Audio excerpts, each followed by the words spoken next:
everyone, welcome back to my channel. My name is Emily and I talk a lot about Salesforce.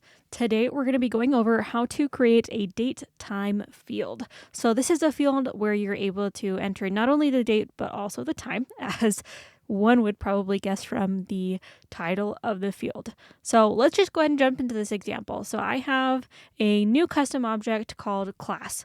It is a way for me as a pretend college student to go in and enter in information about my degree path and about the different things that I will be doing within the degree path. So in this example, we will be adding in a field to show the start date and time of that class. So let's go ahead and hop into the back end of Salesforce. So I went to the gear icon and then setup. Now from here, we're going to go to Object Manager. All right, and then in the quick find, I'm going to search for that object class. You can do this on whichever object that you're wanting to create this new field for.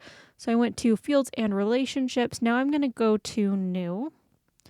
Then we're going to look for that date time field, which is going to be right there. These are in somewhat alphabetical order. There's some data types that are grouped together, but we're just going to that date time field. So let's go ahead and click next. Awesome. I'm going to say class start date/time. It might freak out because of that slash, but I don't think so. So anything that is marked with red, that's going to be required. This field name down here, that's the API name. And so what it will do is it'll take any spaces, and here it took the dash and it created an underscore in that spot for the API name. The description is going to be the description on the back end. So for any admins or developers to explain what this field is for. Then the help text is going to be for the front end users who will be filling out this information. So anything that you find that is helpful for them, you can go ahead and add that. So let's say the date and time of the first class. That would be helpful. I am not going to require that. I'm going to hit next here. All right, this is going to take us to adding in the field level security. So how field level security works is that it goes based upon the profile, and the profile is typically based upon job functionality. So if you are in sales, support, or marketing departments, you'll probably have that profile, and then you can get other permissions on top of that with permission sets. But for the field level security, let's establish it.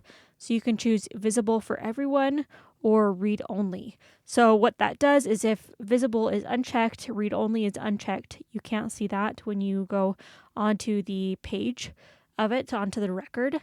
If it's visible, you can see it and edit it. If it's visible and read only, you can only see it. You can't edit it. Some fields are read only, but this one is editable. So I'm just going to leave it how it is since I'm the only one here. Then click next. Then we have class layout. That's just the page layout, so then we can see it on the front end of Salesforce. So let's save it. And we should be able to see that field right there. Let's go back to the front end of Salesforce, refresh the page to make sure that we can have the most up-to-date information. Let's go ahead and search for class. Awesome. I'm just going to use my test record here to see if it's there. And there we go. We have that class date start time. On the front end, this is what it looks like. So we can go, let's say for January, it's going to start on a Tuesday and it's going to start at 10:30 a.m. So we can save that record, and there we go. And we also have that help text that we added in. Make sure that if you're doing this for your work and you're not just testing it out in a developer org like I am, that you do test it out first before you put this live in production, so that way you're not dealing with any issues. But I hope that you found this video helpful. If you did, be sure to give it a like, subscribe. You can check out the courses on Salesforce Upskill, Udemy Business, and hopefully soon on LinkedIn Learning. So probably by the time you see this, I'll have a couple on there.